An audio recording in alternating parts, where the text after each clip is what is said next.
Hello, c'est François et welcome back sur le podcast Pourquoi. Comme tu le sais, Pourquoi, c'est le podcast qui traite de la prise de décision.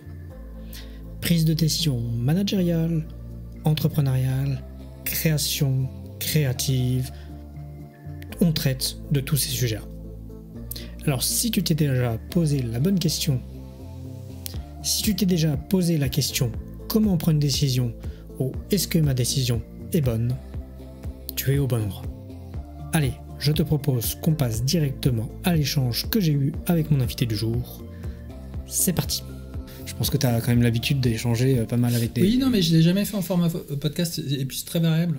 Tu vois, on a shooté une vidéo qui est assez sympa. Je sais plus, vendredi dernier, je me suis pointé 5 minutes avant, j'avais reçu le brief, j'étais nickel, tu vois, dans le truc. Là, c'est plus que toi, j'ai pas le truc en tête, donc je vais voir sur quoi je retombe. On avait déjà échangé des différents moments un peu de... On avait échangé, et puis je pense que quand on va reprendre, ça va te revenir, j'en suis assez sûr. Bon bah, allez, on est parti, ça te va. C'est parti. Bon, et bah Daniel, merci beaucoup de me recevoir dans ces locaux du Pool. J'avais toujours tendance à dire le French Tech, mais ici c'est le Pool, même si on pourrait dire le 2, je pense. Écoute, merci à toi. Ouais, on dit le Pool et la French Tech. Et la French Tech.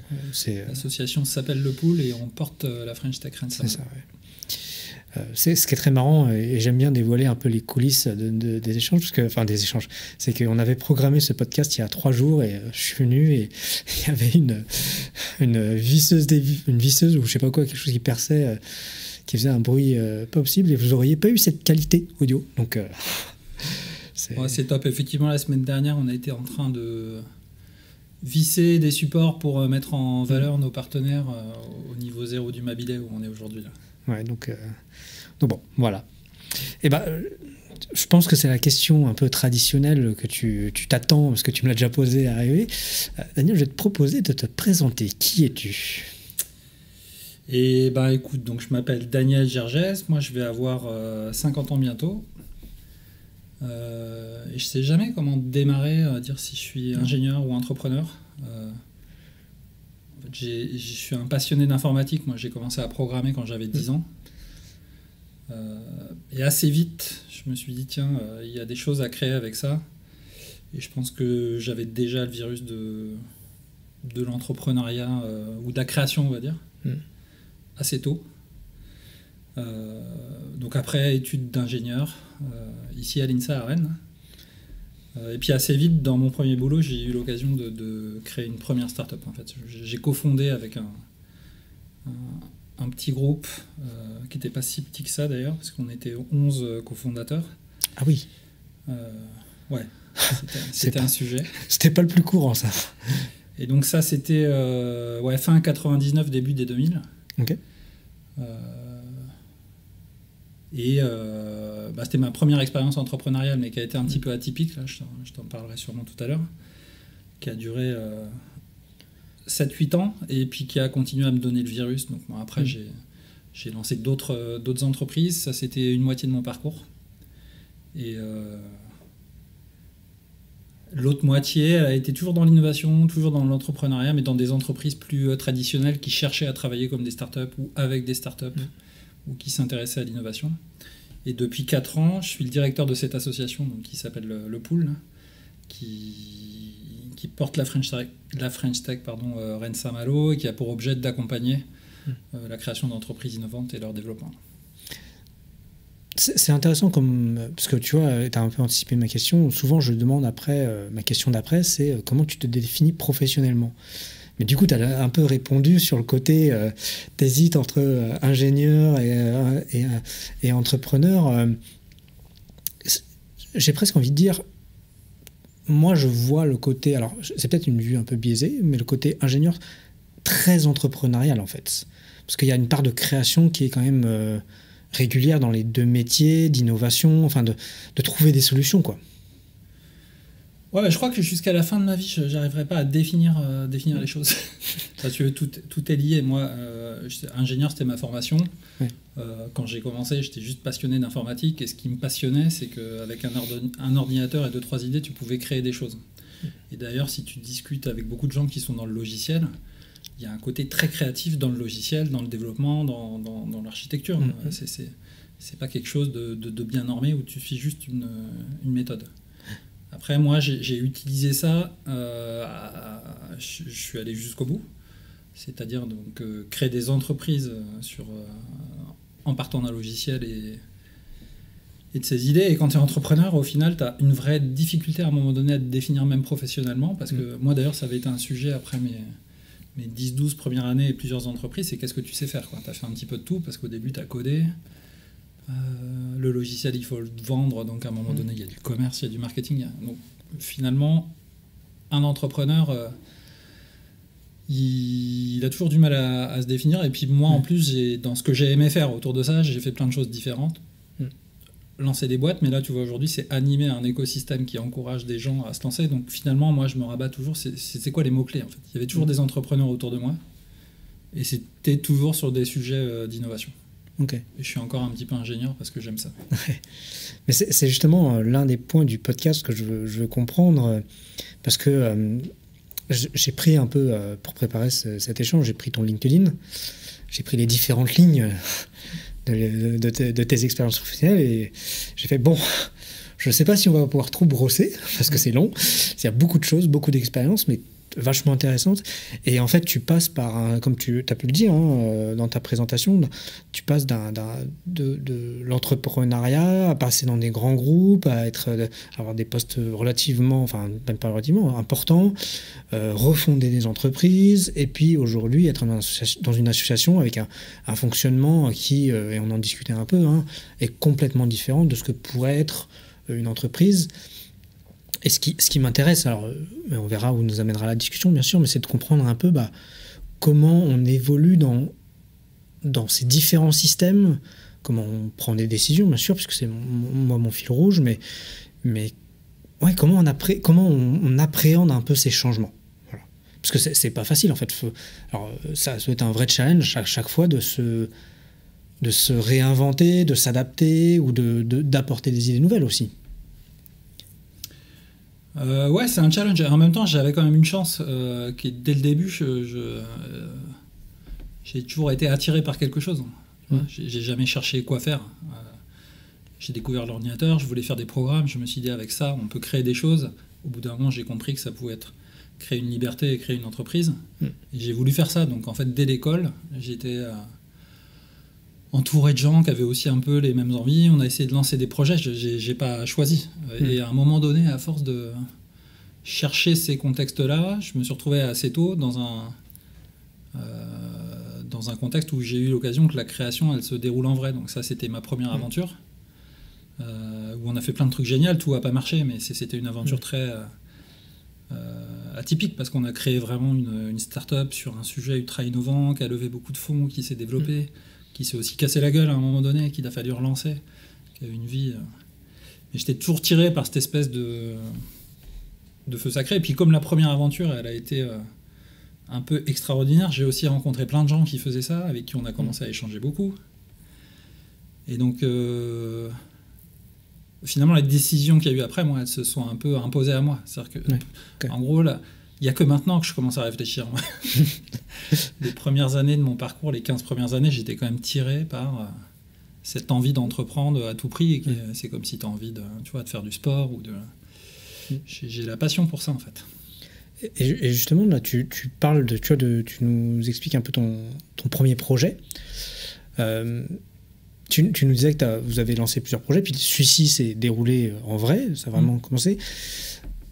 Comment, même si j'ai bien senti qu'il y avait cette envie au fond de toi depuis le début, depuis très tôt, comment on arrive à se dire, ok, on lance cette boîte, on y va, vas-y, vraiment. En plus, on y va à 11, c'est ce que tu me disais, et on va essayer de la développer au maximum. Comment quel a été l'élément de bascule pour toi? En fait, c'est quelqu'un qui me l'a offert. C'est-à-dire que, en fait, moi, je suis pas parti en disant. D'ailleurs, je t'ai dit, j'ai cofondé une boîte. Je suis pas parti tout seul en disant, je vais chercher une équipe et je me lance. En fait, moi, je démarre après le service militaire, premier boulot. Donc, ingénieur, ça veut dire souvent société de services informatiques. Tu démarres par là. J'ai un premier projet super, mais je m'embête un peu, donc voilà, je demande à changer. Puis j'intègre un deuxième projet chez Orange, qui était France Télécom à l'époque. Et puis quand tu rentres sur un projet, tu rencontres le chef de projet. Donc je rencontre cette personne qui me dit, mais moi je suis convaincu que demain, on est en 2000, faudra mettre Internet sur des téléphones, il y aura Internet partout, pas que sur des PC. Et puis il me dit tout de suite, et puis je veux créer une boîte. Il me dit... donc lui aussi, il avait le feu sacré, hein, c'est quelqu'un qui a continué dans l'entrepreneuriat après. Et je dis, bah génial, c'est cool, quoi. Moi, c'est ce que je cherche. Donc si tu veux, moi j'ai été tiré par... et ça, c'est un peu de la chance, en fait. J'arrive dans ce contexte-là où il y a quelqu'un qui avait réfléchi, il y avait un début de projet, puis j'arrive au tout début, et moi j'essaye de donner une forme de comprendre ses idées, et puis de donner une forme au programme, et puis de lancer ça avec lui. Et après, au final, les 11 dont on parle, c'est qu'on est parti avec une grosse partie de l'équipe de développement qu'il avait assemblée et qu'on avait agrégée. Ok. Et justement, là, c'est quelque chose que j'aimerais bien aussi comprendre, parce que, alors, c'est peut-être mon profil absolument pas tech qui va parler, mais sur de l'innovation, et alors que ce soit là ou avec tes autres expériences, c'est de se dire, ok, comment on arrive à imaginer un truc qui n'existe pas, mais qu'on est convaincu qu'il va exister. Donc, par exemple, mettre Internet sur des téléphones. En 2000, les smartphones n'étaient pas existants. Et se dire, OK, on va faire ça et on va imaginer comme ça. Bah, les entrepreneurs, ils démarrent souvent, ils ont une vision. Hein, tu vois, ils anticipent les choses. Là, cette personne-là qui s'appelle François Iserman, c'est un passionné d'innovation.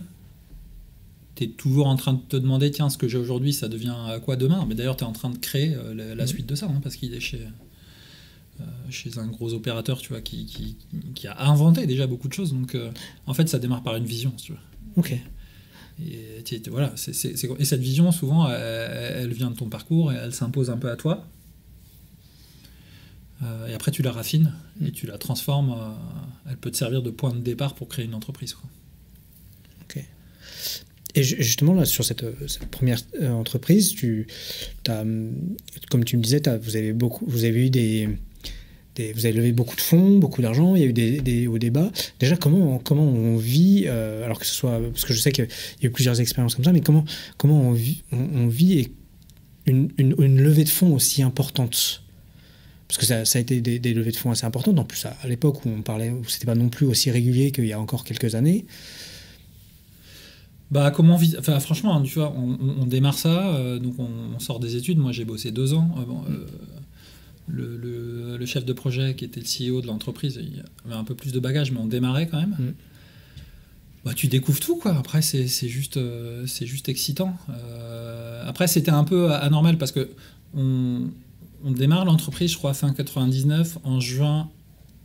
Je sais plus si c'était juin 2000 ou 2001. On lève 4 millions et demi, et un an et demi plus tard, 13 millions et demi. Donc ça fait 18 millions d'euros. À l'époque, c'était une somme vraiment énorme, mais qui correspond à l'excitation qu'il y avait.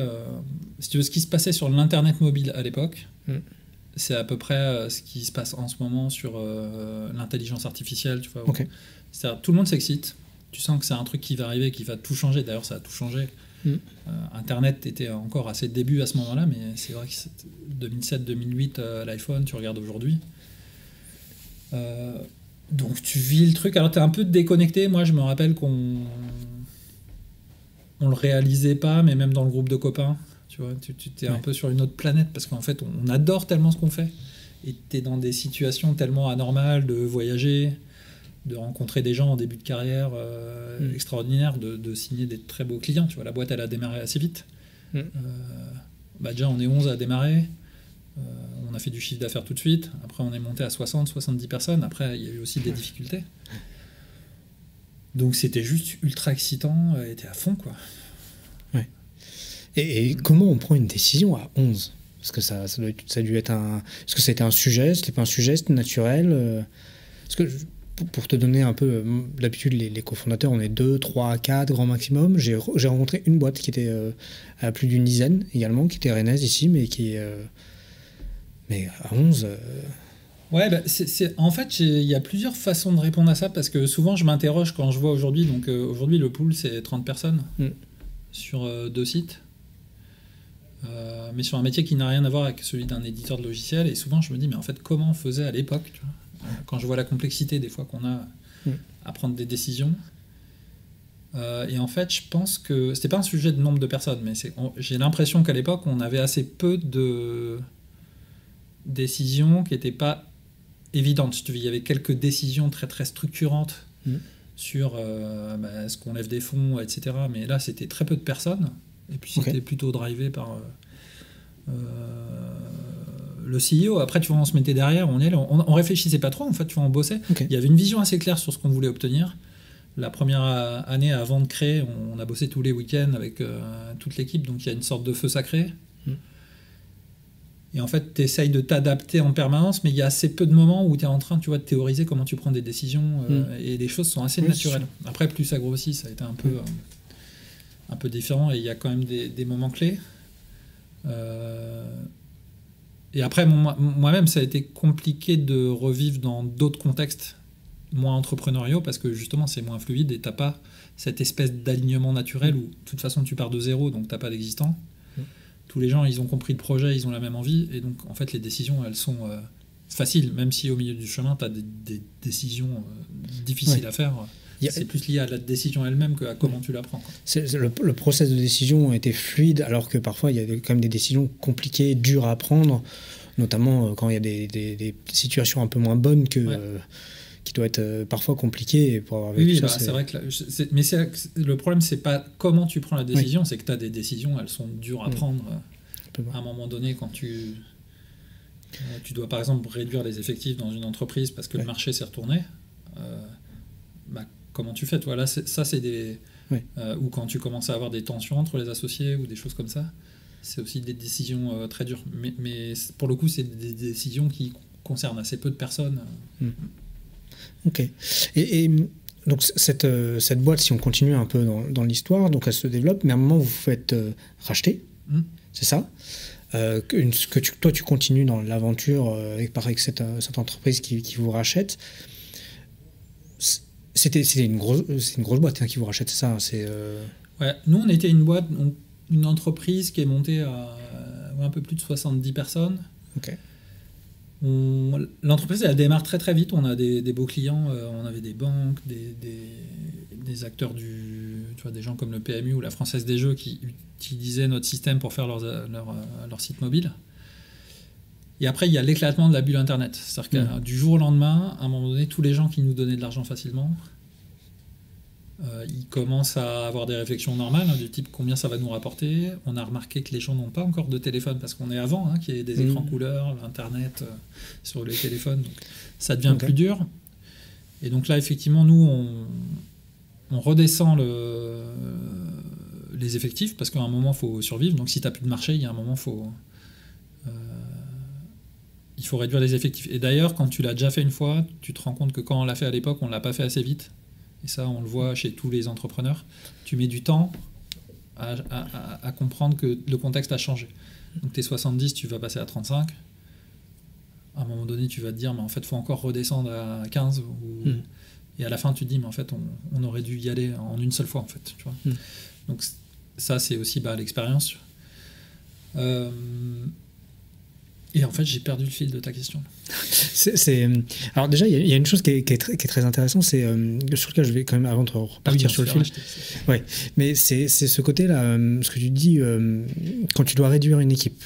Parce que tu vois, moi j'ai vécu la même chose dans ma précédente expérience. On a eu une situation qui s'est compliquée. Et derrière, on a dû se séparer d'un certain nombre d'équipes, mais en fait, on l'a pas fait assez vite.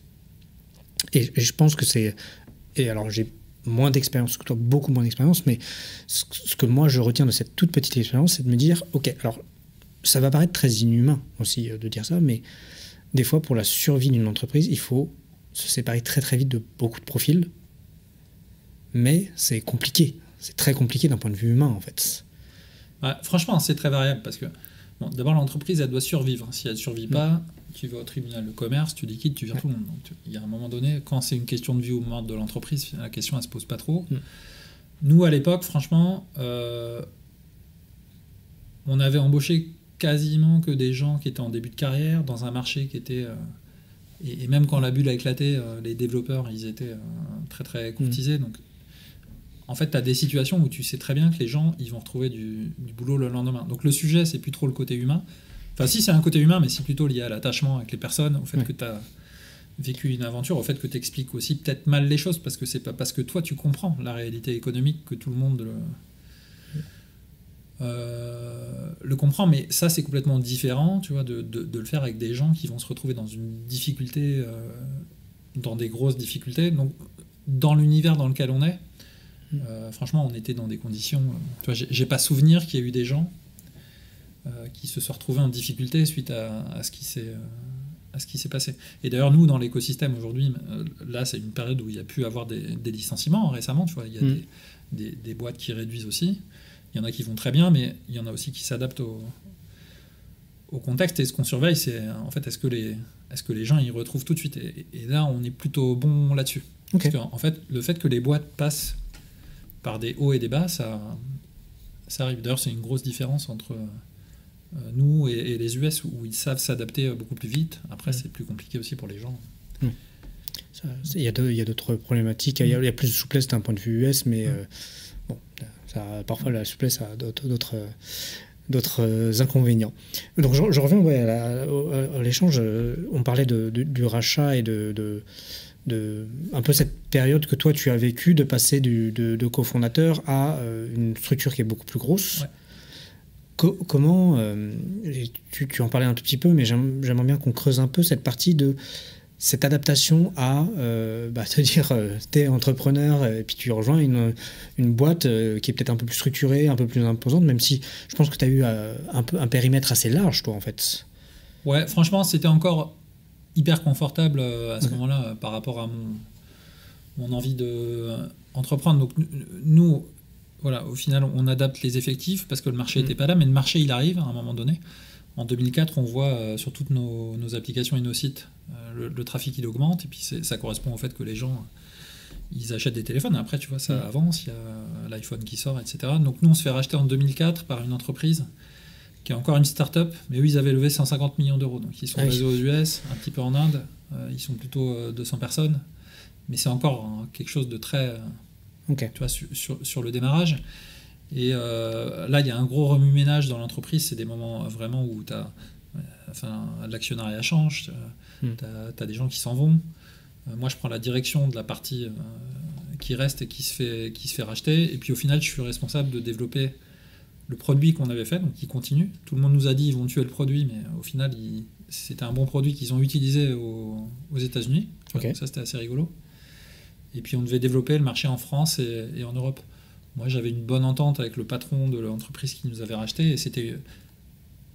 j'étais encore dans l'entrepreneuriat à ce moment-là. D'ailleurs, moi, j'étais encore un petit peu un associé très minoritaire, mais c'était encore très entrepreneurial. Ok, parce qu'effectivement, si vous en rachetez, vous avez eu le choix entre prendre, je pense qu'il y a eu un exit, faire des exits, ou d'avoir peut-être des parts dans la boîte qui vous rachetait, ou comment ça s'est passé un peu le deal? En fait, là, si tu regardes l'histoire, là, sans trop rentrer dans les détails, la levée de fonds qu'on fait, les deux premières, elles sont énormes. Donc quand tu lèves ce montant, proche de 20 millions d'euros, c'est pour faire une entreprise qui va vraiment faire un gros retour. Avec le décalage qu'il y a eu sur le marché, au final, quand ça repart lentement, si tu veux. Et on n'est plus avec la même énergie qu'au début, ou plus forcément le même potentiel. Et d'ailleurs, tu vois, quand on arrive vraiment sur le marché, nous, on était sur l'Internet mobile, mais c'est le début des apps. Tu vois.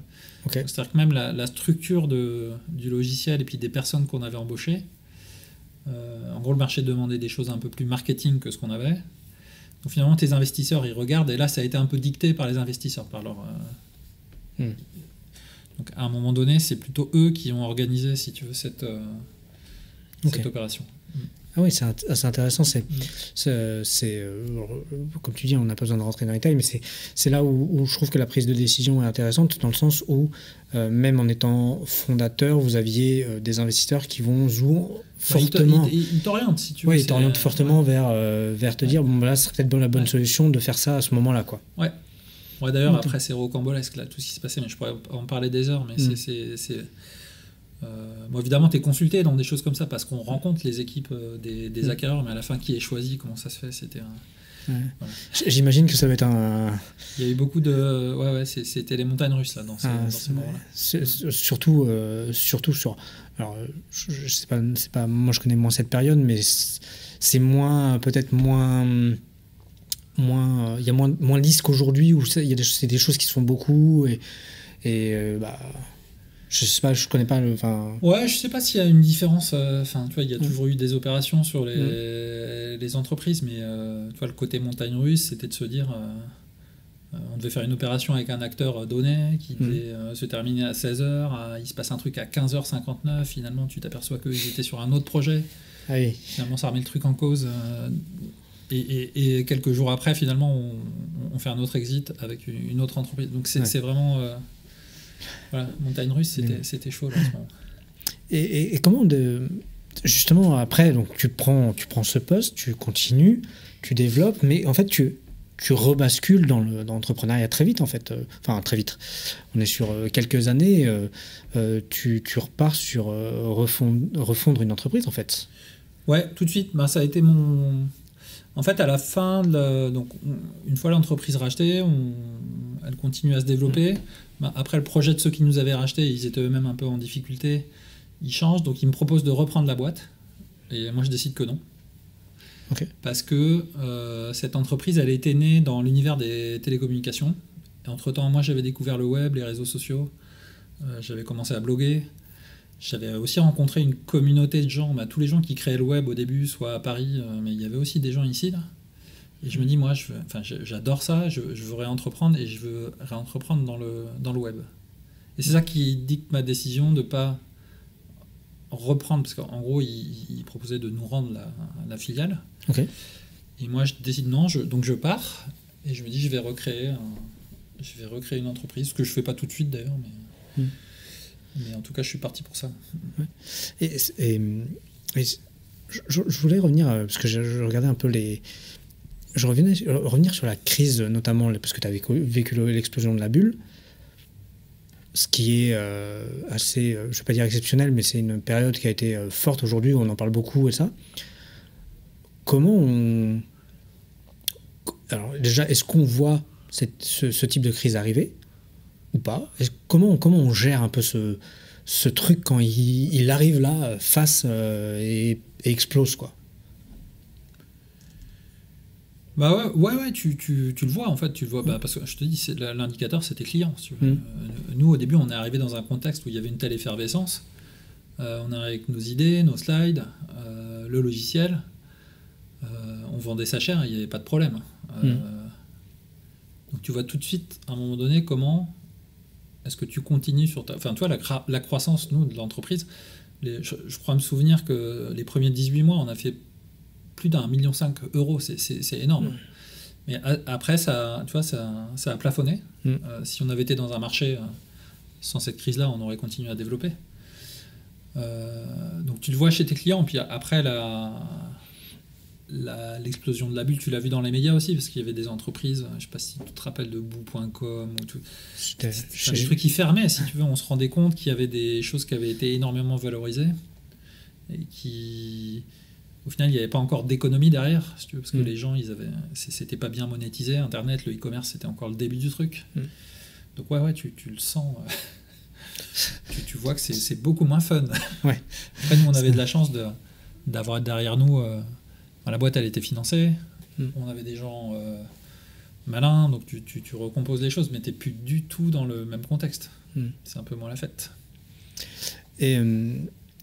aujourd'hui, si tu devais regarder un peu avec ton regard actuel sur comment tu gères une crise, parce que tu as eu pas mal d'expériences avec des postes encore différents, comment on gère une crise, alors que ce soit une explosion de bulle ou autre chose, Ce que j'ai gardé de cette époque, moi, c'est que je me dis toujours, c'est d'essayer d'abord de comprendre que ça peut arriver. Okay. Et donc d'anticiper un peu les choses. Tu vois, là, nous, on a une activité au pool, on a aussi... on est comme une petite entreprise, on est soutenu par des collectivités, mais on a aussi un tiers de nos revenus, c'est des revenus d'hébergement ici, des partenaires. D'accord. Moi, je suis en train de me dire en décembre, tiens, ça ressemble à quoi, tu vois, notre contexte, quoi. Est-ce qu'il y a la guerre en Ukraine qui s'est... forcément, je pense qu'elle aura continué, mais économiquement, tu es dans quel contexte? Là, tu vois ce qui est arrivé il y a vraiment pas longtemps politiquement. Donc, ça, c'est plus dur à prévoir, mais tu vois bien que depuis quelques temps, on est dans des crises permanentes, donc au moins, tu intègres qu'il peut encore y avoir un truc. Ouais. Après, le deuxième, c'est ce que je disais tout à l'heure, comment tu réagis vite. C'est-à-dire que si tu vois un truc qui arrive, faut pas essayer de faire l'autruche. Et c'est vrai dans les deux sens. Quand la première crise est arrivée, on est passé de un univers ultra optimiste où il fallait à tout prix qu'on avance à finalement on contrôle nos dépenses et on est hyper prudent. Et j'ai eu du mal quand c'est reparti, parce qu'après c'est reparti, donc ça c'est la leçon, c'est les choses elles repartent. Et en fait, c'est pareil, quand ça repart, il faut rechanger de logiciel. Donc c'est aussi de te dire, je comprends la situation, je l'anticipe et j'adapte mon logiciel rapidement. Donc il y a des moments après, il faut réinvestir. Donc et c'est vrai que après ça te rend un peu optimiste, tu vois, de te dire, optimiste ou philosophe. Il y a eu cette crise là, 2000-2001. Après, t'en as une autre moi, j'ai essayé de lancer une boîte juste avant 2008 là, les subprimes. Et là, maintenant, c'est plus pareil. Maintenant, c'est des successions là petite crise. Des crises en permanence, en fait, si tu veux. Il y a toujours un truc qui se passe, quoi. Toujours le fait que le monde soit aussi plus interconnecté, et on voit là, avec ce qui se passe politiquement, quand on voit que ça impacte la bourse, alors c'est un peu un stretch, mais je regardais un article qui disait que quand c'est Chirac qui avait dissolu l'Assemblée, les marchés n'avaient pas bougé. Aujourd'hui, ils ont fait des vagues. Après, le contexte est un peu différent aussi. Le contexte est différent, le contexte politique est différent. Mais c'est vrai qu'aujourd'hui, tout semble plus interconnecté, tout plus fluctuant, en fait. Ouais, puis là-dedans, tu as une catégorie d'acteurs qui s'adaptent très très vite, c'est les investisseurs, les fonds d'investissement qui ont horreur de l'incertitude. Donc plus elle est forte, plus à un moment donné, leur premier réflexe, c'est de mettre le frein. Là. Donc déjà, là, ça fait quand même 24 mois que l'investissement, c'était un petit peu plus compliqué. Là, quand tu as des trucs qui se jouent comme ça dans le mois qui vient, on peut le sentir déjà dans certains environnements, par exemple, qui sont beaucoup sujets à la réglementation, comme tout ce qui va être autour de l'agritech ou même de la santé, comme c'est dur de prédire les décisions qu'il va y avoir sur les normes, l'écologie, etc. Là, tu as un petit coup de frein, là, ponctuellement. Oui, ça a été vu, ça s'est senti direct quasiment. Ouais. Ah, c'est fou, ça. Ok. Et je vais revenir un peu sur ton expérience où tu as eu plusieurs expériences. Je ne vais pas toutes les faire parce que ça serait même si je pense que ça serait intéressant, mais ça serait très long sur le podcast. Par contre, il y a un point qui m'a interpellé quand je préparais, c'est que tu me dis, alors j'espère bien prononcer le nom, c'est Wim. Ouais. C'est ça? C'est Wim. Wim. Ouais. Wim. J'ai tenté l'un des deux. Tu dis sur ton LinkedIn que ça a été... donc c'est une boîte que tu as lancée avec un produit, je crois. Tu dis sur ton LinkedIn que ça a été un succès au niveau du produit, mais pas au niveau du business. Ouais, parce que cette boîte, je l'ai arrêtée. L'histoire de cette boîte, elle est rigolote parce que donc, c'est après la première. Et c'est encore une rencontre. Donc, je rencontre une des personnes qui avait cofondé Sarenza. Ok. Et c'est lui qui arrive avec une idée. C'est-à-dire qu'en gros, c'est un moment où il y a plein de sites d'annonces spécialisés. Donc il y a eBay, mais il y a aussi des sites très spécialisés sur la voiture, sur l'IMO, sur tout un tas d'objets. Donc lui il dit, je veux simplifier ça. Donc on va faire un endroit où tu mets ton annonce et elle ira sur le meilleur site. Ok. Pour le grand public, quoi. Puis finalement, donc on commence à développer la solution. On monte une équipe de 4-5 personnes. Là, pour le coup, il n'y a pas de levée de fonds, donc c'est notre argent. Et quand tu veux tester ton idée, tu parles à des gens. Moi, c'est ce que j'avais appris. Donc tu montres ce que tu fais, puis tu essaies de comprendre en fait tes futurs utilisateurs. Et un truc en entrepreneuriat, c'est quand tu fais ça dans ton réseau d'amis, tout le monde trouve ce que tu fais super. Donc les gens disent, ah ouais, super. Mais nous, ils nous disaient, c'est super, mais à chaque fois, ça finissait, et c'était plutôt chez des femmes qu'on testait, c'était super, mais tu connais un truc qui s'appelle Le Bon Coin. Et en fait, ce qu'on voyait pas, c'est que pendant qu'on développait ça, il y avait un acteur qui était en train de naître et qui était en train de dépenser de l'ordre d'idée de 1 million d'euros ou 2 millions d'euros, mais très très rapidement en publicité là, pour faire naître la marque. Et c'était Le Bon Coin. Donc si tu veux, à un moment donné, on se rend compte qu'en fait, ils ont été beaucoup plus vite et que finalement, ils ont simplifié d'une autre manière la petite annonce. Et donc après, on a pivoté l'idée. À ce moment-là, il y a eu aussi, tu vois, on s'est séparé avec mon associé, lui, le deuxième projet lui plaisait moins, et ça devient une sorte de réseau de petites annonces, mais d'entreprise. Donc, tu vois, pour ton entreprise. Et donc, moi, je vais vendre ça à des comités d'entreprise, à des gens qui l'utilisent un petit peu pour de la com interne, à des hôpitaux, et les salariés s'en servent un petit peu comme le tableau blanc de l'entreprise. Et j'ai quelques clients, ça démarre, le logiciel il marche, c'est apprécié. Mais en gros, c'est l'équation du business assez simple. Ça me coûte plus cher d'aller trouver un client que ce que je gagne avec le produit, et je ne peux pas vendre le produit beaucoup plus cher. Je ne trouve pas comment acquérir plus vite des clients ou à moins cher. Après, c'est mon argent. Finalement, comme l'argent ne rentre pas, moi, je fais du conseil à côté. Tu finances, donc tu es aidé par plein de gens. Je m'implique aussi un peu dans l'écosystème des startups, donc je discute aussi. J'ai aussi une vie associative qui te prend bien le soir, donc je suis un peu sur 3 aventures, et à un moment donné je regarde le truc et 2 ans après, 2 ans et demi, je prends la décision pour le coup de dire stop, j'y arriverai pas là-dessus. C'est très intéressant parce que ce que tu dis sur l'aspect d'acquisition de clients, parce que souvent, et je pense que ça doit être un élément, si je comprends bien, qui a beaucoup joué aussi dans la décision d'arrêter, parce que voilà. Et en fait, c'est un critère je trouve, parle pas assez quand on monte une boîte, où on se dit, on voit très vite qu'on gagne ou pas d'argent, et souvent par des problèmes qu'on pointe, de se dire, ok, pas pour aller gagner un client, c'est autant d'euros qui va me rapporter. Et faire cette équation, faire cette balance, notamment sur du service, où ça peut être très long d'acquérir des clients, quoi. Ouais, ça c'est dur de le voir quand tu as... En fait, si tu n'as jamais vu une boîte qui marche, quand tu démarres, forcément, au début, tout est compliqué. Donc, est-ce que c'est trop compliqué ou est-ce que tu vas t'en sortir dans 6 mois? Souvent, tu te dis un peu plus de communication, ça va aller, ou le marché va s'évangéliser. Mais moi, j'ai eu la chance de voir soit dans la première aventure, soit les gens qui étaient autour de moi aussi, parce que j'étais en contact avec plein d'autres projets. Et ça m'a toujours... beaucoup alimenté. Comme le premier était atypique, moi j'ai pu discuter, j'avais beaucoup d'informations. Et tu sais, à un moment donné, quand tu vois tout ça, si t'es ou pas sur la bonne piste. Et moi, c'était lent. Et je voyais pas par quel miracle j'allais doubler la vitesse à laquelle je signais des clients. Et là, je pense qu'on était, 2000... en fait, Facebook... C'était comme si je lançais un Facebook d'entreprise. Et finalement, pas si longtemps que ça après le lancement de Facebook, et donc je devais expliquer beaucoup les choses. Aujourd'hui, si tu veux, tu as même une entreprise à Rennes là, sur la même idée. D'ailleurs, c'est une entreprise géniale là, qui s'appelle Steeple. L'idée est très très proche. Et si tu veux, moi, le fondateur de cette boîte, je l'avais rencontré, j'ai essayé de le décourager. Je lui ai dit non mais attends, tu n'y arriveras jamais. Et on en a reparlé souvent. Et en fait, sa boîte, elle est sur une trajectoire de fou. Il s'y est pris déjà mieux que moi à un autre moment avec un autre produit.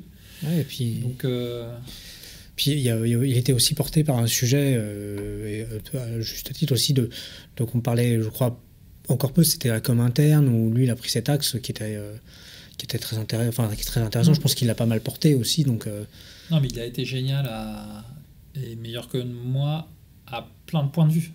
Et d'ailleurs, moi, la com interne, c'est pas ça que je voulais faire au début, mais j'avais des clients qui commençaient à l'utiliser pour ça. D'accord. Et en fait, ça, c'est une leçon que j'ai appris, au lieu, et que je réutilise beaucoup, au lieu d'entendre le truc et de me dire, tiens, un signal faible, les types, tu leur proposes un usage, ils t'en avancent un autre, saute dessus. Moi, j'allais, comme un benet, leur expliquer qu'ils n'avaient pas compris mon truc, tu vois. Ouais. Ce qui est idiot, en fait. Et les fois d'après où c'est m'est arrivé sur d'autres choses, justement, ça, ces signaux, il faut les exploiter à mort. et les sentir, quoi. Ouais. Je trouve que c'est compliqué de sentir. Enfin, c'est aussi c'est un vrai apprentissage de se dire, ok, quelqu'un me dit quelque chose, mais moi je suis persuadé qu'on doit faire comme ça, mais la personne ou les personnes en face me disent, non mais en fait ton truc là c'est bien, mais je ferais bien avec ça, je ferais bien ça. C'est hyper, faut savoir se remettre en question de manière assez folle, quoi. Ouais, en fait, c'est un peu compliqué. Il faut faire le tri, il faut pas être une girouette non plus, parce que en fait, tout le monde va avoir une idée, et le principe d'un client, c'est qu'il va toujours te proposer... les clients ou les utilisateurs, ils ont toujours plein d'idées pour toi. Non. Donc l'idée derrière, c'est de pas trop écouter ce qu'ils te proposent en termes de fonction de produit, mais c'est d'aller voir quel problème ils ont, en fait, ou quel problème ils cherchent à résoudre. Et quand tu grattes là, c'est là souvent en fait que tu trouves les vrais problèmes, et ça va te donner une raison de changer ton approche. Et par contre, faut pas écouter trop directement le client A qui va te dire qu'il faut que tu développes telle fonctionnalité, l'autre va te dire autre chose. Ouais, parce que sinon, ça va pas s'en sortir, et il y a pas mal de boîtes qui explosent un peu comme ça en voulant répondre à tous les besoins. Après, tu as plein de... C'est un sujet compliqué de produire. Et justement, après toutes ces expériences, alors tu es aussi rentré dans des grands groupes, tu as développé aussi des choses dans des grands groupes. Aujourd'hui, tu vois, ce que tu nous disais dans ta présentation, tu es directeur d'une association qui est le Pool. Comment, alors déjà, je veux bien comprendre comment on arrive à ça, parce que c'est quand même pas du tout, ça nous, comme ça d'un aspect très extérieur, ça ne me semble pas du tout être une trajectoire assez logique. Mais je suis sûr que ça va l'être. et aussi après, mais je te réinterrogerai sur ça, c'est de comprendre un peu, quand on a vécu toute sa vie dans des startups, dans des boîtes où on a monté des choses, inventé des choses, on se retrouve dans une association qui a un fonctionnement un peu particulier, même si tu nous as expliqué qu'il y avait quand même une partie un peu où on retrouvait l'esprit d'une boîte, mais comment on appréhende ces deux univers? Parce que c'est quand même deux univers très différents. Ouais, je comprends pourquoi tu dis ça. Donc, quand je liquide donc cette entreprise WIM, moi j'ai toujours la même passion pour entreprendre, et si je m'écoute, j'en crée une autre, sauf que je suis complètement cramé. Donc ça fait depuis 99 que je suis au taquet tout le temps sur les sujets. L'entrepreneuriat, c'est hyper intensif, tu vois. Et en plus, moi, je suis resté longtemps sur des phases d'amorçage qui sont un peu épuisantes. Puis comme je te disais, donc j'avais un peu 2-3 activités, donc je suis cramé. Donc déjà, le choix de se dire, à un moment donné, j'ai la même passion. En fait, je discute avec le mentor de ma deuxième boîte, qui est un type génial, qui était parti en Silicon Valley.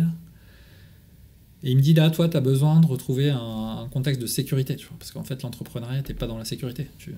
Puis la première, c'est zéro risque, parce que tu démarres, on lève des fonds, on est plutôt bien payé. La deuxième, moi, j'ai mis de l'argent dedans, je l'ai perdu, tu vois. Tu te retrouves aussi, si tu veux, à commencer à voir ta trajectoire à toi, qui est moins bonne que des gens qui ont fait des choix plus sécurisés. Donc, moi, à un moment, j'ai besoin de continuer à faire ce que j'aime, c'est-à-dire inventer des choses basées sur du logiciel et les amener chez des clients, mais j'ai la chance de pouvoir le faire chez un groupe qui m'offre de la sécurité. Et là, c'est toujours un peu le hasard des... j'ai le beau-frère d'un copain qui m'appelle, qui me dit, j'ai revendu ma boîte à tel groupe, je suis en train de lancer la prochaine version dans le cloud, il faut que tu viennes m'aider. Et donc je fais une sorte d'intrapreneuriat, si tu veux, dans ce groupe-là. Ouais. Et j'avais besoin de ça. Ouais. Et ça dure, c'est à peu près... j'ai eu 2 périodes où je suis resté dans des grands groupes, donc après celui-là... parce que quand même...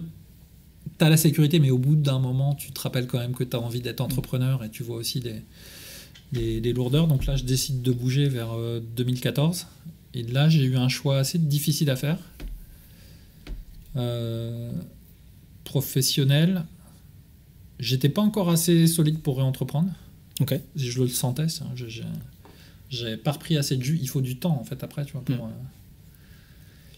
Et là, j'ai 2 choix.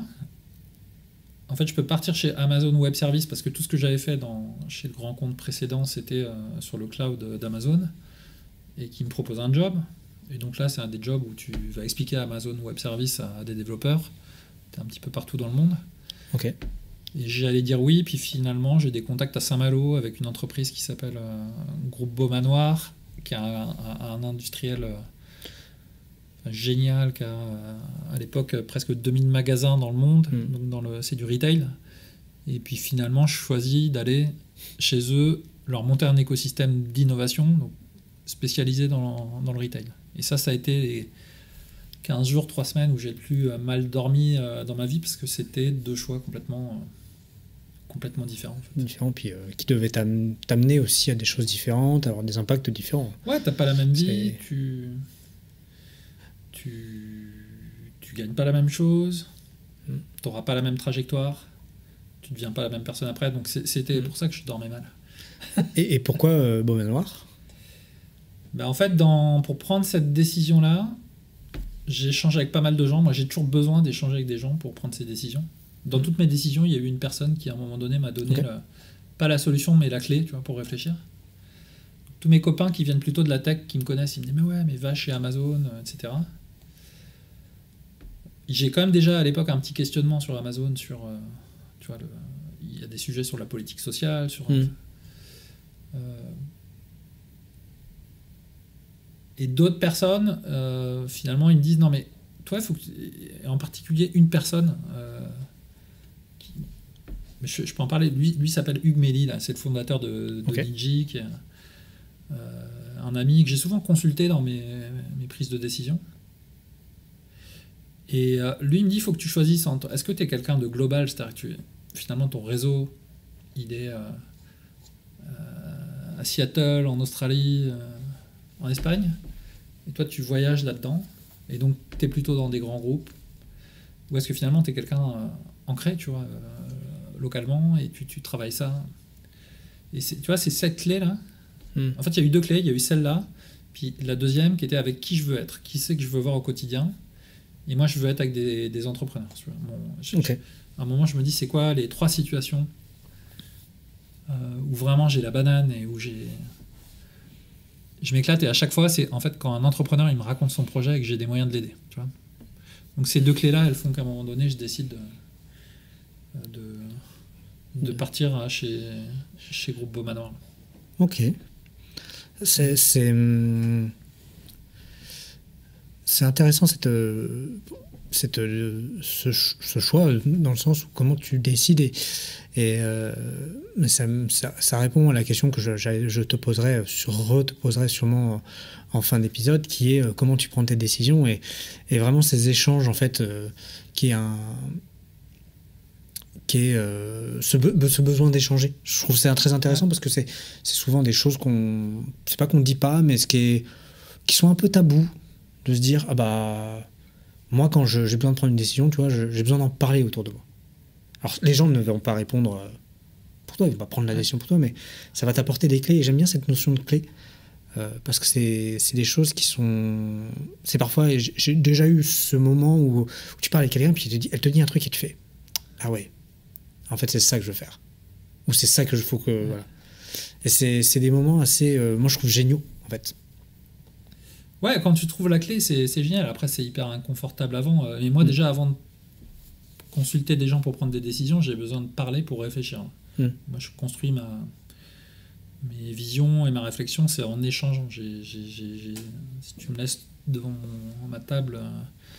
ou mon cahier, je ne vais pas arriver à grand chose. J'ai besoin d'être dans des phases comme ça d'échange, et c'est après que ça structure.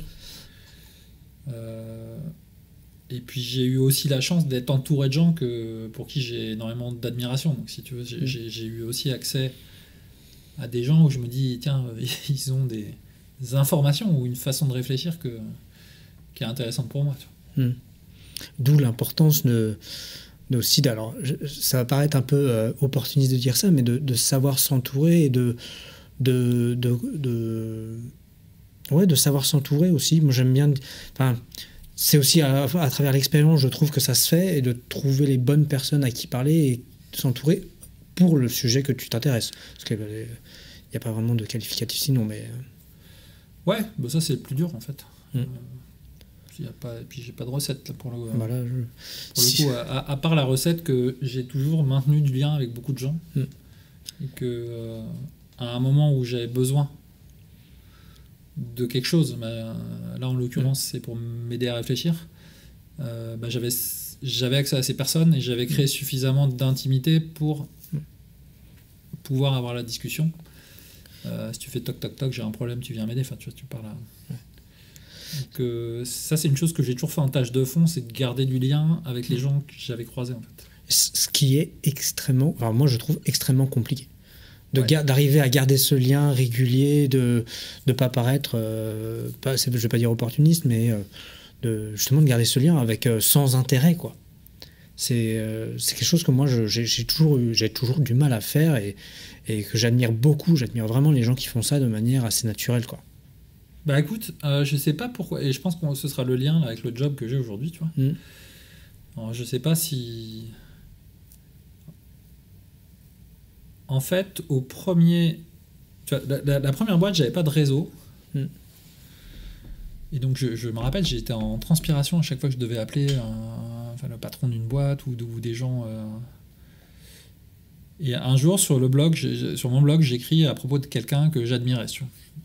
Et c'est celui qui est devenu après mon mentor, là, un autre type génial là, qui s'appelle Pascal Lévy-Garbois. Et puis j'écris, voilà, il avait fait un truc qui était un moteur de recherche d'annonces locales. Et je dis, je trouve ça génial. Puis quelques minutes après, j'échange avec lui sur... Il avait mis un commentaire, donc je commence à échanger avec lui. C'est comme ça que je l'ai rencontré. Et en fait, je me suis dit, mais... Enfin, finalement, moi, je suis sincèrement passionné par les projets de ces entrepreneurs. Donc, si tu veux, quand je leur prends des nouvelles, c'est pour savoir comment avance le projet.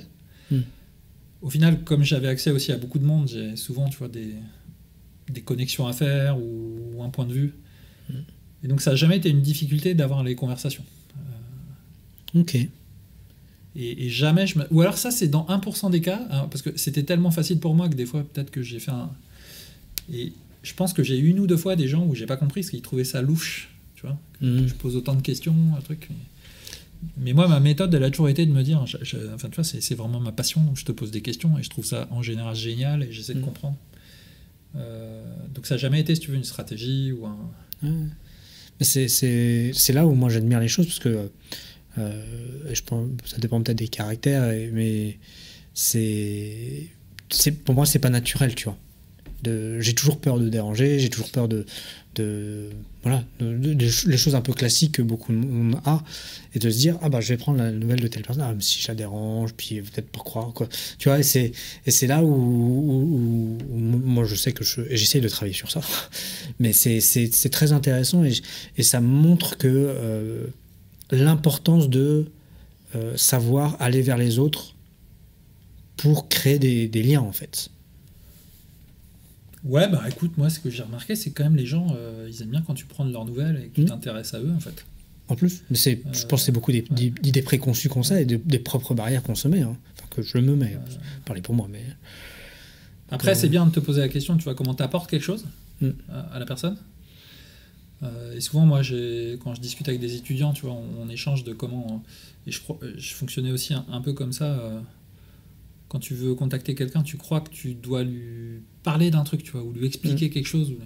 Mais juste, en fait, demande qui est la personne, en fait, quel est son enjeu, et comment tu peux aider. Après, il ne faut pas être creux derrière, et donc il faut aussi avoir... Tout ça, ça s'alimente. Mais les gens aiment bien que tu prennes soin d'eux.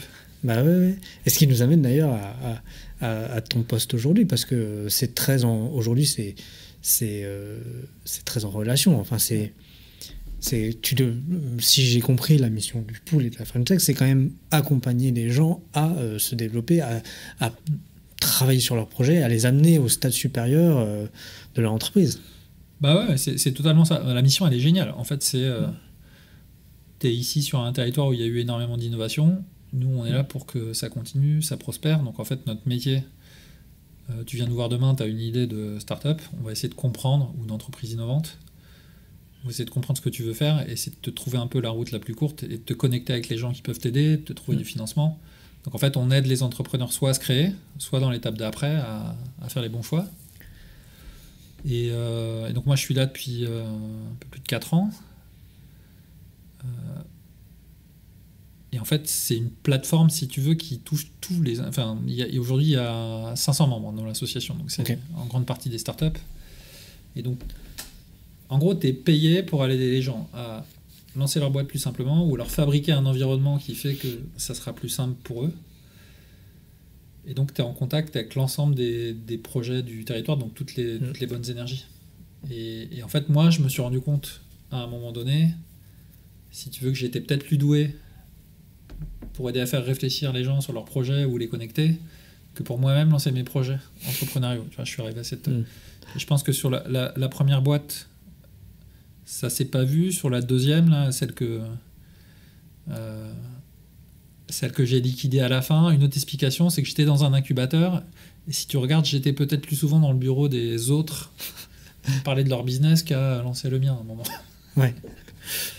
Donc, c'est sûr que ça va. Mais vu la trajectoire aujourd'hui, c'est, je vais dire, le poste ici, c'est le poste parfait pour ça, quoi. Bah, c'est pour ça que quand je suis arrivé sur ce poste, à un moment, j'ai pas envisagé le truc, et quand finalement on m'a mis un peu là. C'est une structure que je connaissais bien, mais je me projetais pas du tout dans ce job. Et à un moment donné, quelqu'un m'a dit il faudrait que tu regardes le truc. Et à partir du moment où j'ai commencé à réfléchir, je me suis dit, mais en fait, bon sang, mais c'est bien sûr. C'est ça. Parce que là, en fait, ça associe tout. Tu vois, t'as des porteurs de projets, on leur construit un outil pour les aider. Donc moi, je connais bien les besoins. C'est du réseau. Après, tout ça, c'est connecté avec plein de gens, et il y a une complexité derrière ce qu'on fait, c'est que tu es un peu sur tous les domaines de l'entrepreneuriat innovant. Il y a beaucoup de monde et beaucoup de besoins complètement différents, et toi tu as une équipe, même si 28, là 30 c'est une belle équipe, faut quand même articuler les choses. Mais ouais, c'est un chouette environnement. Et justement, si on en parle un peu de cette partie équipe, c'est la question que j'avais promis de te poser, qui est, c'est une association, donc fonctionnement un peu plus particulier. C'est pas une entreprise, vous cherchez pas. Alors, il y a sûrement une question d'équilibre, il y a un équilibre financier à avoir, mais c'est pas la recherche de gains dans le sens faire des marges. Mais le process de décision est un peu différent. Comment toi, tu as appréhendé ce côté un peu associatif, en plus en parlant avec des institutionnels, parce que c'est aussi supporté par l'État et les collectivités régionales, je crois. Donc, comment toi, tu as appréhendé un peu ce monde-là, en fait ? Écoute, d'abord, ouais, le pool, c'est vraiment financé par ta Rennes Métropole, ta Saint-Malo Agglomération, la région, puis tu as l'État aussi via la French Tech. Et effectivement, on est aussi une entreprise, donc on a une activité commerciale. Mais en fait, on est en partie subventionné pour pouvoir délivrer un service aux entreprises innovantes gratuitement. Donc tu vois, c'est pas comme une entreprise où tu vends un truc à 100 €, en fait, tu vas délivrer pour 100 €. Toi, finalement, tu as des gens qui te payent pour aller délivrer gratuitement un service aux membres de l'association. À côté de ça, tu es quand même obligé de créer des ressources propres, parce qu'en fait, sinon, tu n'as pas la taille suffisante. Et c'est ça qui change par rapport à une entreprise. C'est que ton modèle économique, il ne crée pas un lien direct entre tes ressources et ce que tu vas délivrer derrière. Donc en fait, la prise de décision, tu vois, si tu vends des jours de service, tu as vendu 10 jours, tu ne vas pas faire 20 jours. Tu vois. Nous, on peut faire ce type d'arbitrage à un moment donné. Parce qu'en plus, c'est des activités souvent à géométrie variable. Une même activité, nous, elle peut nous coûter 1, 10 ou 100, suivant l'intensité qu'on veut y mettre. Donc, quand tu dis, en fait, ça aurait dû être 10, mais je fais 12, finalement, tu as réduit un petit peu sur autre chose, mais tu vas pas le voir tout de suite. Donc, la prise de décision sur l'affectation de tes ressources, sur, en fait, qu'est-ce qu'on fait, qui c'est qu'on sert, et quel niveau de service on offre sur nos actions, elle est assez difficile. Ça, c'est un enjeu. Ouais, parce que ça veut dire que ça doit être extrêmement modulable, et comme tu dis, ça ne doit pas se voir tout de suite. Donc ça doit être... comment vous Je vais utiliser un mot purement d'entreprise et qui est un peu, je ne vais pas y aller aussi parce que ce n'est pas le cas, mais quels sont vos KPI ou des choses comme ça? Est-ce que vous avez des indicateurs qui vous permettent de suivre un peu l'évolution? Alors, pas atteindre des objectifs, parce que vous avez peut-être des objectifs, je ne sais pas. En fait, on fonctionne avec des sortes d'objectifs généraux. Tu veux, on a des conventions qui disent un peu qu'on signe avec nos financeurs, qui disent un peu le métier qu'on doit faire et un peu quels axes on va développer dans ce métier. Donc, aider telle ou telle catégorie d'entrepreneurs, peut-être regarder telle ou telle filière, tu vois, comme la cyber qui est forte ici. Anglais sur les expérimentations, tu vois, c'est un sujet. Mais après, on fait beaucoup de choses en général. Donc, il y a toujours des arbitrages. Et en fait, je pense qu'on est une association. Finalement, on s'est rendu compte que la première mesure, c'est en fait, est-ce que tu as des membres, tu vois. Aujourd'hui, on a 500 membres au pool. Donc, est-ce qu'ils restent dans l'association? Si tu délivres un service cohérent, les gens y restent. Si tu n'es pas cohérent, tu te retrouves avec des gens qui quittent l'association. Donc, la première chose qu'on regarde, c'est est-ce qu'il y a des membres dans l'association. Le deuxième, c'est aussi les revenus privés, mais non pas pour la marge que ça générerait, c'est aussi un signe que tu travailles bien. C'est-à-dire que si tu fais pas du bon boulot et que tu n'aides pas bien les startups et que l'écosystème il est tout nul, à un moment donné, personne va vouloir venir jouer avec toi et tu créeras pas de partenariat. Donc ça, pour nous, c'est important aussi d'avoir des partenaires qui s'intéressent à l'association. Et finalement, qu'est-ce qu'ils font ces partenaires? Ils viennent aussi, eux, nous permettre de travailler gratuitement pour les startups. Tu vois. Donc tu as ça, et après tu as un KPI qui est beaucoup plus dur. Enfin, tu en as un autre qui est l'équipe. Est-ce que ton équipe, tu vois, elle va bien? Est-ce que les gens tu vois, sont à l'aise dans leur mission? Mais le KPI ultime qu'on devrait avoir, si tu veux, c'est est-ce qu'on impacte la vie des boîtes et la vie du territoire? Est-ce qu'il y en a plus à se créer? Est-ce que quand on interagit avec elles, finalement, elles vont se développer mieux que si on n'avait pas été là. Et ça, c'est des choses qui sont beaucoup plus dures à tracer, sur lesquelles on est en train de travailler. Ok, parce que c'est effectivement très... J'imagine pas la complexité de suivre, de se dire, bon, bah là, si j'aide cette entreprise, est-ce qu'elle va se développer plus vite? Parce que chaque modèle de développement d'entreprise... Enfin, il y a justement, chaque développement d'entreprise n'a pas forcément de modèle. Alors même s'il peut y avoir des patterns ou des grandes tendances, mais après, chaque entreprise peut se développer un peu comme... elle se développe un peu comme elle peut, elle veut. Ouais, puis si tu veux, nous, on mélange des actions très directes. Tu viens de nous voir demain, tu as un projet, on va essayer de le comprendre, faire des ateliers et te financer. Donc tu vas voir tout de suite déjà si tu as... Tu vois, en gros, on sait ce qu'on t'a délivré et si ça paye, on va le voir dans ton projet. Quoi. Après, on organise des événements de rencontres parce qu'on se dit l'écosystème, il faut qu'il soit fédéré, que les gens se connaissent et qu'ils lancent des projets. Tu vois, on est en fin d'année avec les transmusicales, la Imagine Summit.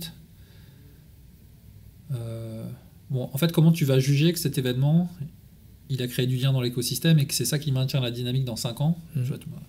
Impossible, enfin c'est quasiment impossible. Il y a un moment donné, il faut être focus sur tu vois, certaines croyances qu'il y a besoin de ça. Et après, on regarde généralement l'écosystème, est-ce qu'il prospère ou pas? Donc là, on regarde, est-ce que les boîtes, elles sont dans les classements? Est-ce qu'il y a des boîtes qui se développent bien? Mais après, faire le lien entre le développement d'une boîte et les actions qu'on a fait, bah c'est un boulot sur la donnée sur lequel il faut encore qu'on progresse. C'est même, si on élargit le débat, c'est même la question de l'impact du public et de toutes les aides publiques qu'on donne et savoir si ça a vraiment une action concrète ou pas, ou si en fait l'action publique n'existait pas, est-ce que ça se développerait de la même manière, moins bien, mieux? C'est très compliqué. Je serais curieux d'être une petite souris, d'essayer de voir un peu les éléments qui doivent être pris en compte. Ça doit être moi, je trouve que ça doit être un travail de titan, quoi. Ouais, mais les évaluations de ces politiques, c'est toujours compliqué. Parce qu'en fait, tu vas regarder des indicateurs qui sont toujours partiels. Tu vois, on va te demander le nombre d'entreprises que tu as touchées. Ça peut être des montants, tu vois, que tu as dépensé, mais c'est toujours difficile de voir ce que ça a généré derrière. Donc, encore une fois, ce qu'on regarde, c'est est-ce que la sortie... Est-ce qu'il y a des boîtes de plus de 100 personnes, de plus de 200 personnes, de plus de 500 personnes? Est-ce que les boîtes vont bien? Est-ce que celles qui doivent lever des fonds sont visibles? Est-ce que notre écosystème il est reconnu à l'extérieur? Maintenant, savoir quelle part toi t'as joué là-dessus et qu'est-ce qui se passerait si t'étais pas là, ben ça c'est un peu une obsession constante. Mais... Ok. J'en viens parmi les dernières questions, la dernière question d'ailleurs, que je pose très régulièrement. Une question avant. Ce qui va être intéressant d'ailleurs, c'est que du fait que tu sois dans une structure associative, comment vous prenez vos décisions, alors toi en tant que directeur, mais aussi au niveau de l'association, comment vous prenez une décision? Donc, ouais, non, mais ça c'est une excellente question. En fait, tu as une gouvernance. Donc nous, on a une association, il y a un conseil d'administration qui s'appelle le Cockpit, avec le président qui est, en gros, c'est le responsable de l'association. Hein. Donc il y a une feuille de route qui est établie par ce conseil d'administration, sur laquelle nous, en tant qu'équipe, et moi, en tant que dirigeant, on collabore, mais dans l'ordre des choses, tu as un conseil d'administration. D'ailleurs, on est en train de le faire pour la période 25-27, qui va se poser la question, tiens, c'est quoi l'enjeu du territoire ?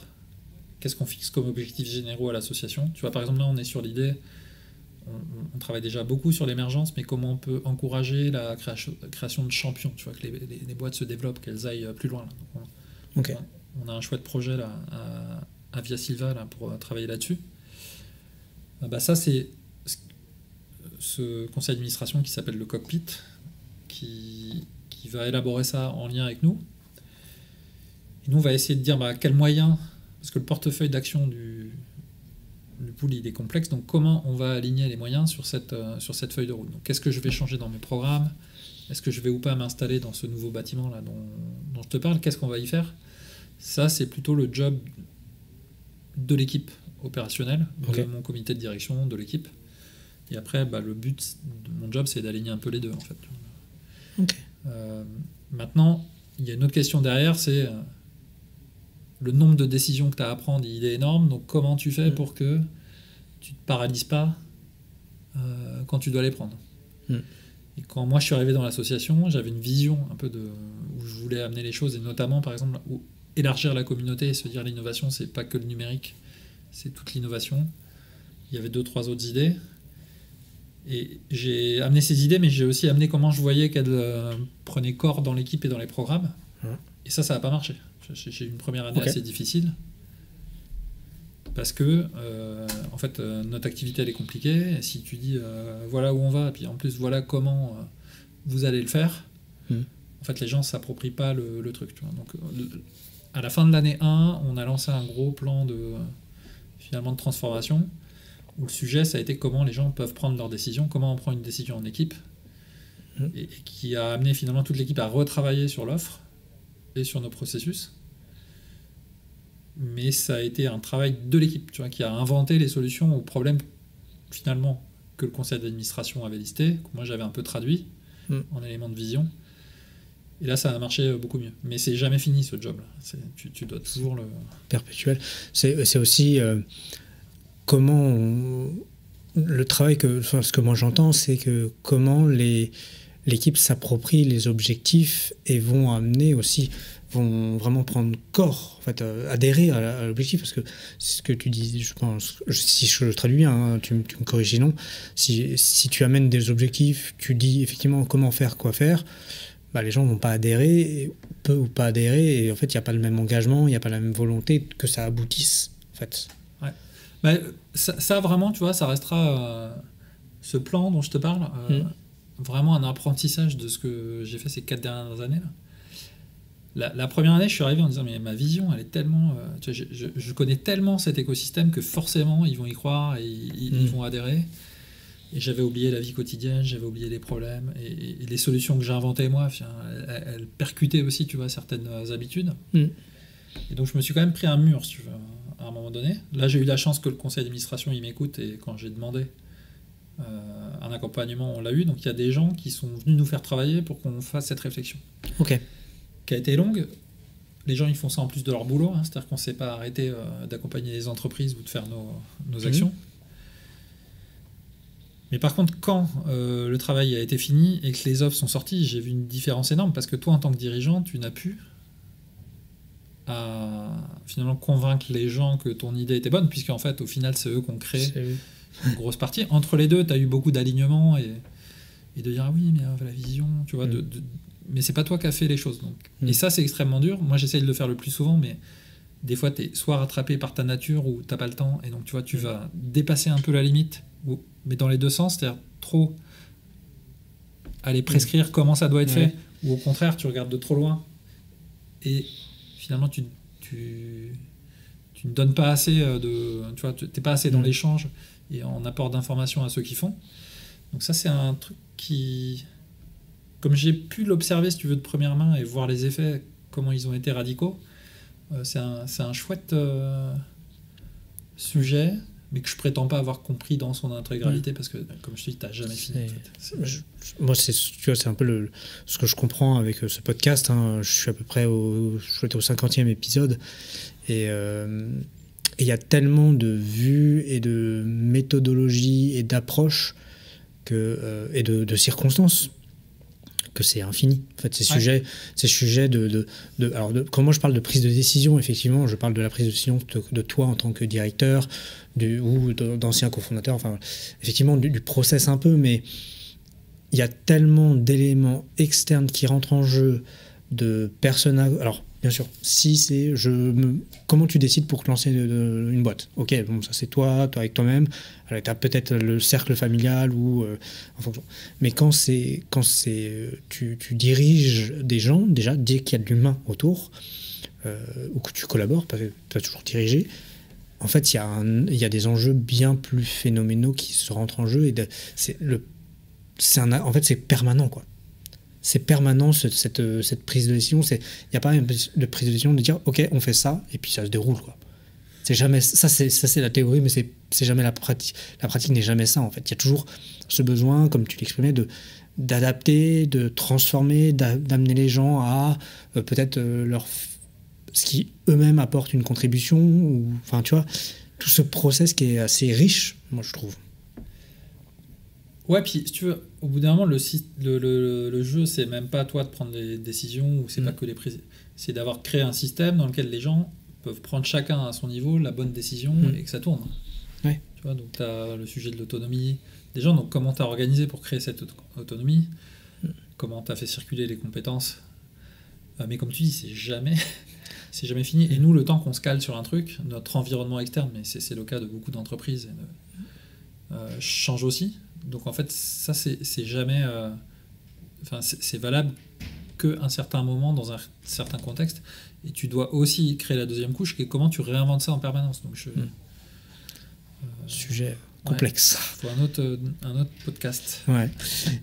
Mais ça m'amène à ma dernière question, qui est, alors même si je pense que à travers ce podcast tu l'as beaucoup fait et j'en retiendrai plusieurs, et qu'on se retrouvera dans le débrief du podcast, j'en reparlerai sûrement, mais au vu de ton expérience, de toutes tes expériences aujourd'hui, quel conseil tu pourrais donner à l'audience qui va se composer aussi bien d'entrepreneurs mais que de personnes qui travaillent sur un peu justement cette prise de décision, que ce soit envers soi-même ou envers les autres, ou amener les gens?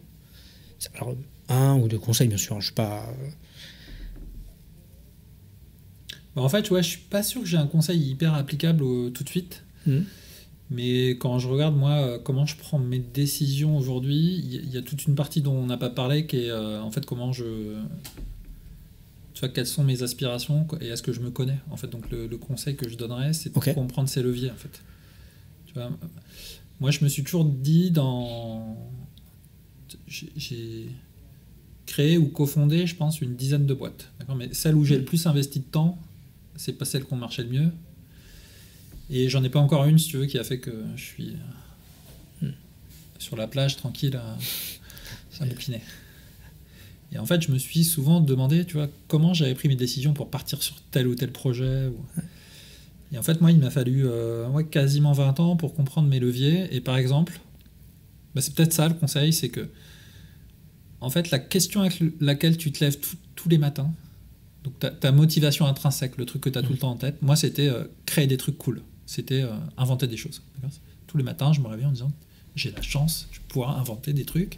Donc je lisais des articles de blog et je me disais, tiens, il est en train de se passer ça, j'ai telle vision, je peux le programmer, donc je voulais inventer des trucs cool. Donc la question avec laquelle tu te lèves tous les matins, si c'est un objectif, tu vas l'atteindre. Tu vois. Donc si ton objectif c'est de faire de l'argent, tu vas faire de l'argent. Moi, c'était inventer des trucs cool. J'ai inventé des trucs cool à l'échelle. Et donc ça, si tu veux, il faut se connaître. Parce que ça va dicter quand même beaucoup de choses. Et il y a toute une partie finalement de décisions, tu vas même pas les prendre. Elles vont être imposées par ce petit truc que tu as dans la tête. Et après, je vais pas rentrer parce que c'est de la psychologie et je me suis aperçu, moi, que j'ai décodé des leviers même qui me faisaient m'intéresser à ce domaine de l'innovation. J'ai compris après pourquoi. En ce moment, je suis même en train de déconstruire ça et de me dire il y a certaines décisions que j'ai pas prises parce que, en fait, je me définis uniquement comme un entrepreneur qui innove. Tu vois. Et ça, faut que tu lances un podcast sur le développement personnel. Ouais. Ça, alors c'est des sujets que j'aime bien traiter après, mais c'est vrai que là, mais peut-être à l'occasion, si ça te dit d'en reparler, parce que je pense que ça pourrait être un sujet très intéressant et qui est très lié effectivement. C'est vrai que moi j'avais jamais trop approché comme ça, mais c'est très lié à la prise de décision et à même plus au process, mais la manière dont, et tu l'as dit très bien, c'est la base qui nous fait. Après, va construire tout ce que le process et comment on va prendre nos décisions et comment, pour parler de manière plus générale, quand même, on construit notre vie professionnelle et souvent collé, il y a la vie personnelle qui en découle. Donc, ce que je dis, c'est une grosse banalité, mais c'est comprendre ta motivation, en fait, tu vois, pourquoi tu fais les choses. Mais c'est une banalité qui est, et je peux parler en tant qu'ancien entrepreneur, qui est dur à identifier, et c'est pas le premier truc qu'on se dit. Quand on se lance dans une entreprise ou dans un métier ou dans un autre, moi je me suis pas dit quand j'ai lancé ma boîte, ok, pourquoi je veux faire ça ? Je l'ai fait parce que j'avais l'opportunité, que ça m'amusait, voilà. Mais aujourd'hui, et j'ai même aujourd'hui, donc ça fait maintenant plus de 10 ans, je serais bien incapable de dire pourquoi j'ai lancé une boîte. J'ai pas encore trouvé, tu vois. Donc ça, c'est un vrai sujet de réflexion, donc c'est vraiment cool et c'est vraiment une bonne... moi j'apprécie beaucoup le conseil, donc merci beaucoup. Et puis merci beaucoup pour ton temps, parce que le podcast a été long, donc c'était très cool. Et j'ai aucune idée là, combien de temps, mais merci à toi. 1h16. Okay. On est à 1h16, donc, mais je pense que ça a été très riche, donc merci beaucoup encore d'avoir accepté de venir sur le podcast. Et puis si on veut te contacter pour échanger, pour s'intéresser au pool, comment on peut faire pour te contacter ? Le plus simple, il y a un truc qui marche bien, c'est sur LinkedIn. Voilà. Ça se trouve facilement. Vous avez l'information, donc n'hésitez pas. En tout cas, merci beaucoup, Daniel. Et puis, merci je te dis à toi, François. À très vite. À très vite. Hop. Avant de nous quitter, je te propose un petit débrief pour faire le point sur l'épisode d'aujourd'hui. C'est parti. Allez, on se retrouve pour le bilan. Comme toujours, un épisode très intéressant, du moins de mon point de vue, et sur lequel j'ai retenu pas mal de choses. J'ai notamment été marqué par toute son histoire, sur sa construction de première start-up, avec ses nombreux associés. J'aime beaucoup comment Daniel nous présente les différentes choses et surtout nous donne plein de petits enseignements sur comment on s'organise entre associés et comment on décide en ce temps ensemble. En plus, il a l'honnêteté de nous expliquer un peu les hauts, les bas, la vie d'une entreprise de ces startups qui a beaucoup vécu. Ces échecs. J'aime beaucoup l'honnêteté, effectivement, encore une fois, de nous expliquer pourquoi il a échoué, comment il a échoué et comment il analyse a posteriori, bien sûr, cet échec. Pourquoi ? Et il revient sur un point qui est très important, c'est les signaux des marchés et le pouvoir de s'adapter rapidement. Donc ça, c'est vraiment lié à son historique, à son passé, à sa vie entrepreneuriale, et je trouve ça d'une richesse absolue. Ensuite, il y a une deuxième chose qui m'a fortement marqué, c'est à ce passage du monde de l'entrepreneuriat à la structure associative. Alors oui, il reste dans le monde de l'entrepreneuriat dans le sens où il accompagne des startups, mais lui, sa structure, il passe d'une entreprise à une structure associative, et on sent bien que le basculement d'ailleurs n'a pas été facile, mais surtout a changé son approche, l'a amené à réfléchir différemment, à se décider autrement. Et c'est là où moi, un des enseignements les plus riches, excusez-moi, que je retrouve, c'est que en fait, quand on prend une décision, on est aussi très dépendant de la structure dans laquelle on est. Si on est dans une structure A, on va décider d'une certaine manière. Alors que si on est dans une structure B, on va décider d'une autre manière, ou un peu différemment. Et l'importance, et ce que je retiens de cet échange, l'importance de l'environnement fait beaucoup aussi sur la prise de décision.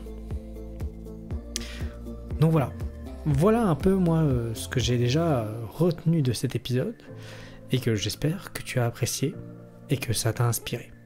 Allez, à très vite. Voilà, c'est fini. Bon, premièrement, j'espère que cet épisode t'a plu, que tu as pu apprendre des choses, que ça a pu t'inspirer.